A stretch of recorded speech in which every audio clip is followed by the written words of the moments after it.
Ever feel like life's throwing you into a storm with no warning, betrayals, setbacks, or just the weight of trying to keep it all together? You're not alone. We've all been there, wondering how to stay steady when relationships turn toxic or the world feels like it's caving in. Stoicism, the ancient philosophy that's guided emperors and modern leaders alike, offers a practical way to navigate the chaos with strength and clarity.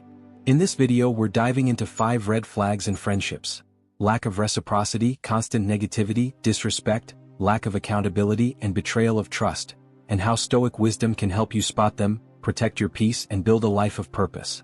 Stick with me because you'll walk away with simple, actionable tools to take control of your story. Subscribe, hit that bell, and let's keep growing together, because a good life isn't about avoiding the storm, it's about learning to dance in the rain. 1. Lack of reciprocity. You want to live a good life, don't you? Not the kind of life where you're chasing likes or stacking up trophies, but the kind where you can lie down at night and know you've done right by yourself and the world around you.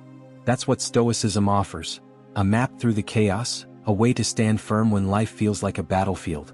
Marcus Aurelius, a Roman emperor who faced wars, betrayals, and plague, wrote in his Meditations, "You have power over your mind, not outside events.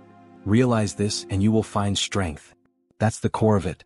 Life's going to throw punches: job loss, heartbreak, a diagnosis that knocks the wind out of you, but you get to decide how you respond. Think about a guy like Jocko Willink, a Navy SEAL turned leadership guru. He talks about extreme ownership, a modern echo of Stoic principles. When you lose a job like so many did during the 2020 economic crash, it's easy to point fingers at the boss, the economy, bad luck. But Stoicism says, own what you can control: your skills, your hustle, your attitude. I know a woman mid-40s who got laid off from her tech job in Silicon Valley. Devastating, right? She could have spiraled, but she didn't. She took a page from Epictetus. There is only one way to happiness, and that is to cease worrying about things which are beyond the power of our will. She enrolled in a coding boot camp, networked like hell, and landed a better gig within a year. The lesson? You can't control the layoff, but you can control the comeback. Ask yourself, when was the last time you took a hit and blamed the world instead of looking at what you could do next? Now let's talk about loss, because it's real and it's raw. When you lose someone you love, it's like a fire rips through your chest. I've been there. My brother passed 2 years ago, and it felt like the ground vanished beneath me. Seneca's words hit hard: we are more often frightened than hurt, and we suffer more from imagination than from reality. The Stoic move isn't to bury the grief, it's to face it, to let it burn through you but not define you. You honor the loss by living well, by carrying their memory into your actions. 4 young Americans drowning in distraction, scrolling through X, chasing trends. Stoicism is a wake-up call. What are you building with your time? Are you living in a way that'd make your loved ones proud? Let's get practical. Say you're staring down a health scare, cancer maybe, or something chronic that flips your life upside down. It's terrifying, no question. But Marcus Aurelius said, if it is not right, do not do it. If it is not true, do not say it. Apply that to your mindset. Don't lie to yourself with despair or denial. Get the facts, make a plan, act. A friend of mine, a veteran, was diagnosed with PTSD after Iraq. He didn't hide from it. He used Stoic discipline, journaling every morning, focusing only on today's tasks, to rebuild his mental strength. He'd ask himself, what's in my control right now? Maybe it's just calling the doctor or showing up to therapy. Small steps, not grand gestures. What's one thing you can do today to face your fears head-on? Relationships, God, they can be a minefield. Look at that example of Sarah, the friend who takes but never gives. Stoicism doesn't mean cutting people off coldly, it means setting boundaries that protect your peace. Ryan Holiday, a modern Stoic writer, says, you don't control others, but you control who you choose to surround yourself with. If you're always drained after hanging out with someone, that's your signal. Track it. Write down how you feel after every interaction for a month. Patterns don't lie. Then ask, does this person lift me up or drag me down? If it's the latter, have the courage to step back. It's not about being selfish, it's about respecting yourself. Life's like a river, constantly moving, sometimes calm, sometimes a raging torrent.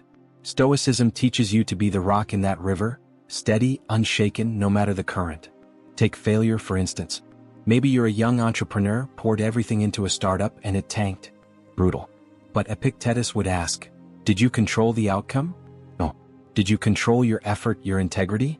Yes. Learn from it. Pivot. Try again. Look at someone like Sarah Blakely, who built Spanx from nothing.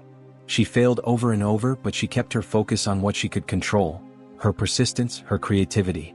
What failure are you letting define you instead of using it as fuel? For young Americans especially, Stoicism is a rebellion against the noise. Social media, politics, the 24/7 news cycle. It's all wind trying to knock you off course. You don't have to play that game.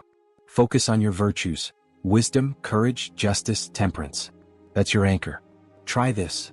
Every morning, take 5 minutes to write down one thing you'll do today to live those virtues. Maybe it's speaking up for someone being treated unfairly.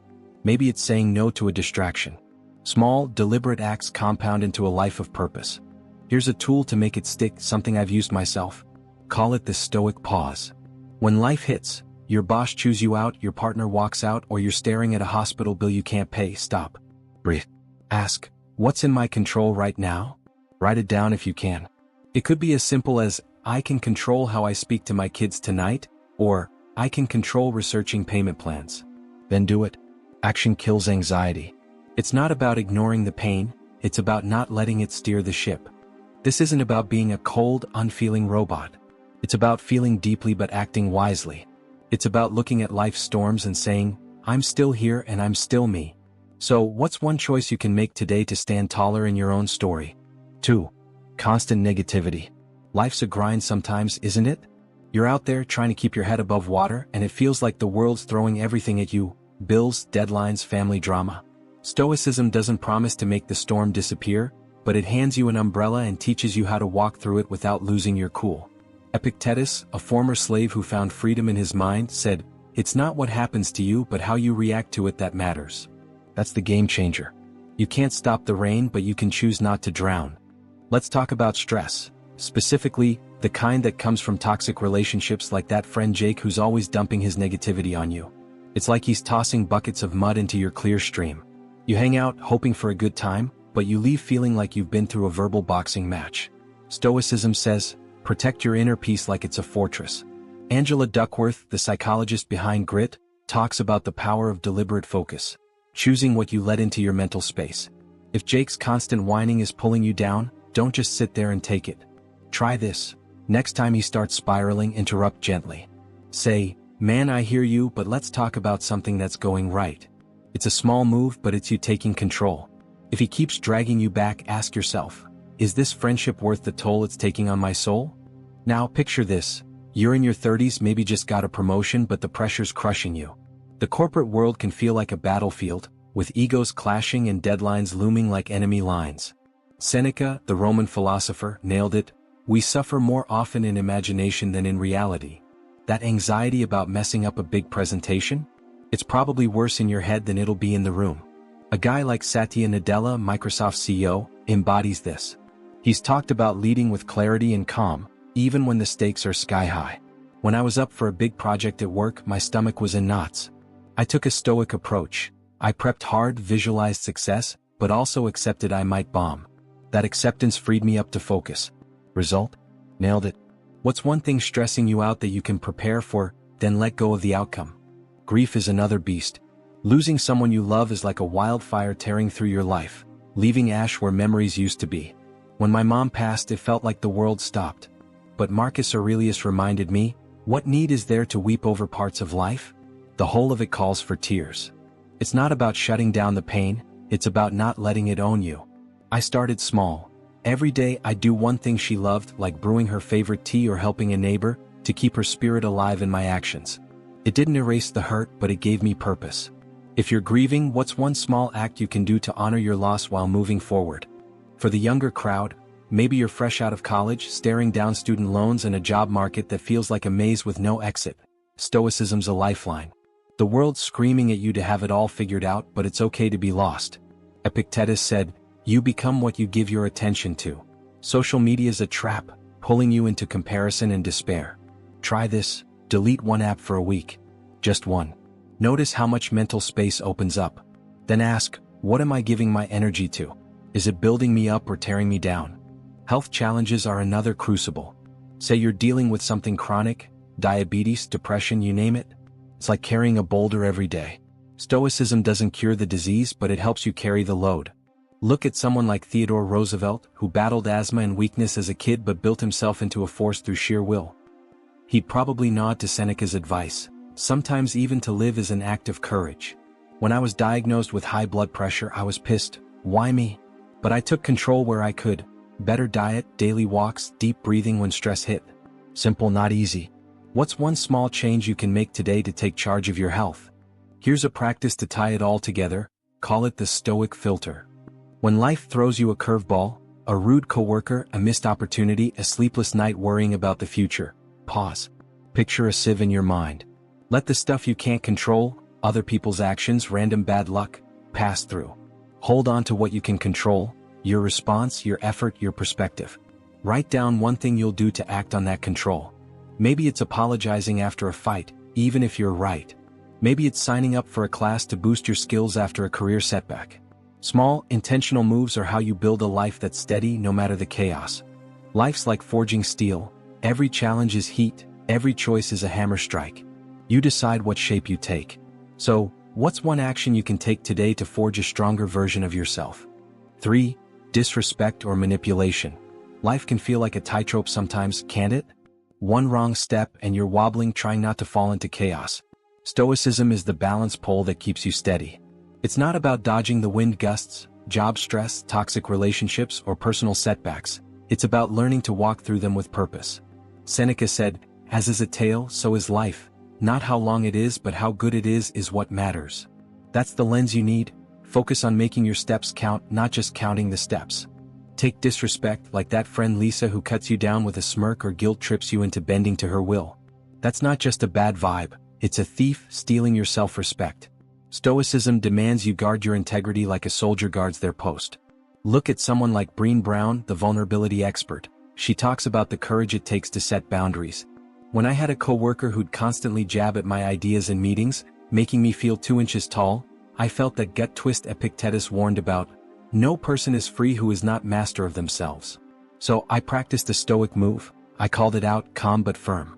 Hey, I'm here to contribute, not to be sidelined. It wasn't easy, but it shifted the dynamic. Ask yourself, where in your life are you letting someone chip away at your worth? What's one sentence you could say to reclaim it? Now let's talk about burnout. A real issue for so many Americans, young and old, grinding through long hours or chasing dreams that feel like mirages. It's like running through a forest fire, the heat closing in. Marcus Aurelius wrote, "It is not death that a man should fear, but he should fear never beginning to live." Burnout isn't just exhaustion, it's losing sight of why you're running at all.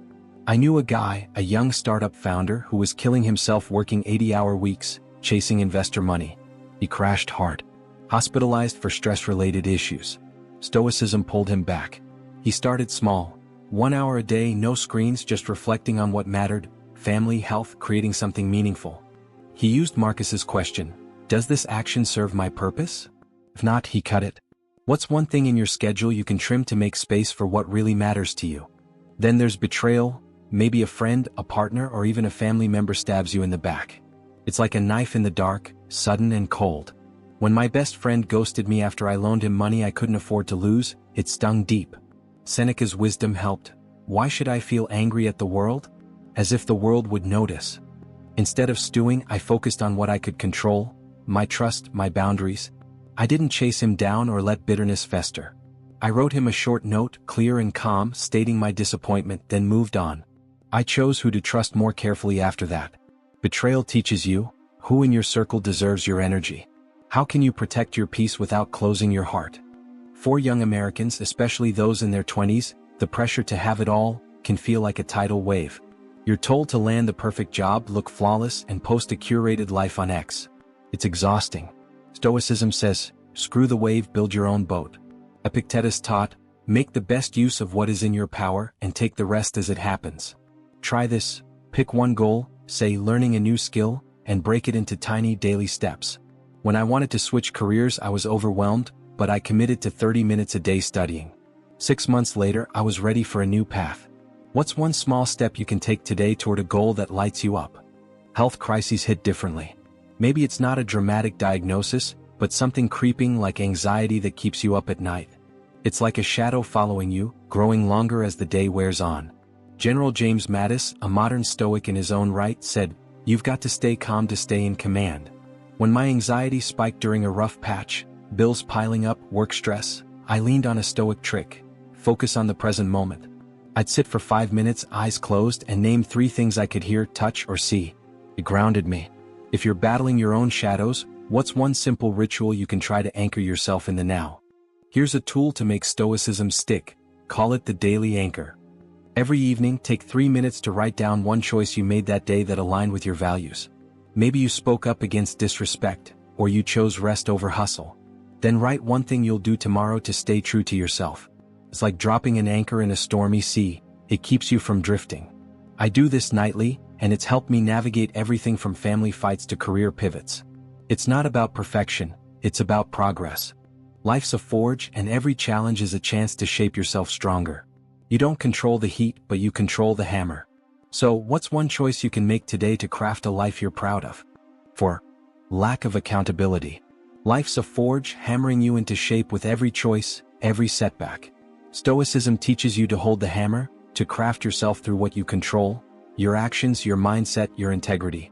When someone like your friend Alex dodges accountability, blaming you for their screw-ups, it's like they're tossing sparks into your path, daring you to trip. Seneca's words cut through: no man is good by chance. Virtue is a skill. If Alex can't own his mistakes, he's not just stalling his growth, he's clogging up yours. I had a buddy like that, always twisting arguments to make me the bad guy. It drained me until I took a Stoic stand. I called him out calmly once. When you said that, it hurt. Let's fix this. He deflected, so I stepped back. Not out of spite, but self-respect. Who in your life refuses to own their actions? What's one conversation you could have to test their accountability? Failure hits hard, especially when you're an adult staring down a dream that didn't pan out. Maybe your small business tanked, or you didn't get that grad school acceptance. It's like a punch you didn't see coming, leaving you dazed on the canvas. Marcus Aurelius said, "The impediment to action advances action. What stands in the way becomes the way." Take Elon Musk. Say what you want about him, but the guy's faced rocket explosions and Tesla near bankruptcies. He didn't quit. He leaned into the failure, learned, and pivoted. When my own side hustle crashed, a blog I poured 2 years into that never took off, I was gutted. But Stoicism pushed me to ask, what can I learn? I analyzed my mistakes, took a free marketing course, and started over. Now I'm stronger for it. What's a recent failure you're carrying? How can you turn it into a lesson instead of a weight? Loneliness is another beast, especially for young Americans in a world that's hyper-connected yet feels so damn isolating. It's like wandering a desert, surrounded by mirages of friends on social media. Epictetus nailed it: if you wish to live with tranquility, it's better to do less, but do it better. That means curating your connections. I felt this in my 20s, moving to a new city, scrolling X to feel less alone but ending up emptier. So, I tried a Stoic experiment. I reached out to one person a week, someone I genuinely respected, for a real conversation. No small talk. Over months, I built a small circle of people who actually showed up. Who's one person you could connect with deeply this week, even if it feels risky? Chronic illness, or even just the slow creep of aging, can feel like a tide pulling you under. Your body, once reliable, starts betraying you. Maybe it's arthritis flaring up or migraines that won't quit. It's tempting to rage against it, but Stoicism says, accept what you can't change, act where you can. Look at someone like John McCain, who endured years as a POW and later cancer, yet kept his focus on duty. He'd probably echo Seneca, "You must live for another if you wish to live for yourself." When my back started acting up, limiting my workouts, I was frustrated. But I shifted focus. I could still walk, still stretch, still help my community. I started volunteering at a local gym, coaching kids. It gave me purpose beyond my pain. What's one way your health challenge can push you to contribute, not retreat? Regret's a sneaky one. Maybe you're in your 40s, looking back at a career you didn't chase or a relationship you let slip. It's like a ghost haunting your quiet moments. Marcus Aurelius said, think of yourself as dead. You have lived your life. Take what's left and live it properly. That's not morbid, it's liberating. You can't undo the past, but you can make the present count. I carried regret for years over not traveling more in my 20s. Instead of dwelling, I started small. Weekend road trips, saving for one big adventure a year. It's not the same, but it's something. What's a regret you're holding on to? What's one small step you can take to live more fully now? Here's a practice to ground you, the virtue compass. Each morning, pick one Stoic virtue, wisdom, courage, justice, or temperance, and let it guide your day. Write it down, maybe on a sticky note. Today I choose courage. Then act on it even in a small way. Maybe it's speaking up in a meeting or saying no to an obligation that doesn't serve you. I do this when I'm tempted to coast through a day. One morning I chose justice and called out a friend's unfair gossip, not to shame them, but to keep my own integrity intact. It's a compass that keeps you true. What virtue could guide your next decision? Life's a marathon, not a sprint, and every step shapes who you become. You can't control the terrain, but you can control your stride. So, what's one choice you can make today to run your race with purpose? 5. Betrayal of trust. Life's a rugged trail, and sometimes it feels like you're climbing with a pack that's too heavy, grief, betrayal, or just the weight of your own doubts. Stoicism is the compass that keeps you moving forward, not by ignoring the load, but by teaching you to carry it with purpose. When someone like Mia betrays your trust, spilling your secrets or lying to your face, it's like a crack in the foundation of a house you thought was solid. Marcus Aurelius said, "If it is not right, do not do it. If it is not true, do not say it." That's the Stoic line in the sand. Demand truth from yourself and those you let close. I've been burned before, shared a personal struggle with a colleague, only to hear it whispered around the office. It hurt, but Epictetus's words steadied me. You have power over your mind, not outside events. I couldn't undo the gossip, but I could choose my response. I confronted her, calm but direct, and set a boundary. No more personal disclosures. Trust is sacred. Who's broken your trust lately? What's one step you can take to protect your peace? Uncertainty is another mountain we all face, especially in your 20s or 30s when the future feels like a fog you can't see through. Maybe you're stuck in a dead-end job or unsure if you're on the right path. It's like sailing in a storm with no lighthouse. Seneca wrote, "If a man knows not to which port he sails, no wind is favorable." Clarity comes from defining your direction. Take Admiral Lisa Franchetti, the first woman to lead the U.S. Navy. She's spoken about navigating high-stakes decisions by focusing on core values. When I was 28, jobless after a startup imploded, I felt adrift. Stoicism pushed me to ask, what do I value? Freedom, creativity, impact.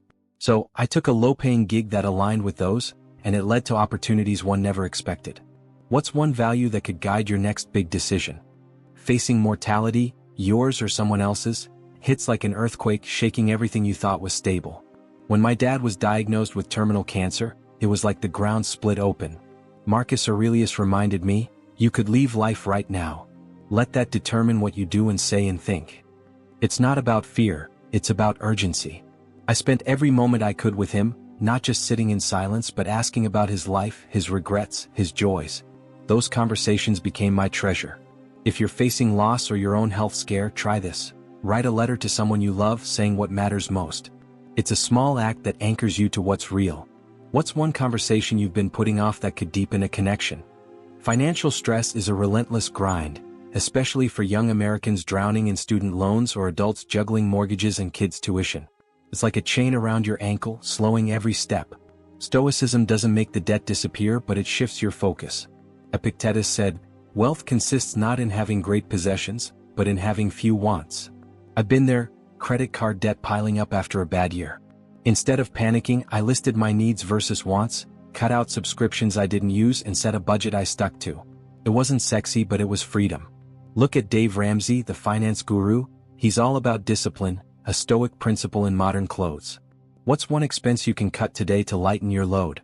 Self-doubt creeps in like rust, eating away at your confidence. Maybe you're mid-career wondering if you're good enough, or a young adult scared you'll never measure up. It's a quiet battle but brutal. Ryan Holiday, a modern Stoic, says, "The obstacle is the way." That doubt? It's a signal to act, not freeze. When I doubted my ability to lead a team, I leaned on a Stoic practice. I wrote down 3 things I'd done well that week, no matter how small. It built a foundation to stand on. Try it. List 3 wins, even tiny ones, and let them remind you of your strength.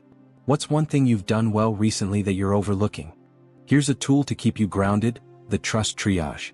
When trust is broken or you're questioning your path, take 5 minutes to sort it out. Write down the situation, what's in your control, your response, your boundaries, and one action to take.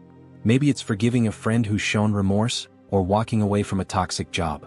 I used this when a mentor let me down, promised opportunities that never materialized. I wrote it out, realized I could control my effort elsewhere, and started networking with new people. It's clarity in chaos. What's one situation you can triage to regain control? Life's a river, sometimes calm, sometimes raging. Stoicism teaches you to steer your own boat, not curse the current. What's one choice you can make today to navigate with strength? You've got the power to shape your life no matter what storms come your way. Stoicism isn't just ancient wisdom, it's a practical toolkit for spotting toxic friendships and building resilience through life's toughest moments. From lack of reciprocity to betrayal, these red flags are your signal to act with courage, protect your peace, and focus on what you control. So, take one step today, try the Stoic pause, set a boundary, or write down a virtue to guide you. Your life's worth it. If this resonated, hit that like button, subscribe, and ring the bell to join our community. Let's keep navigating this journey together, one intentional choice at a time.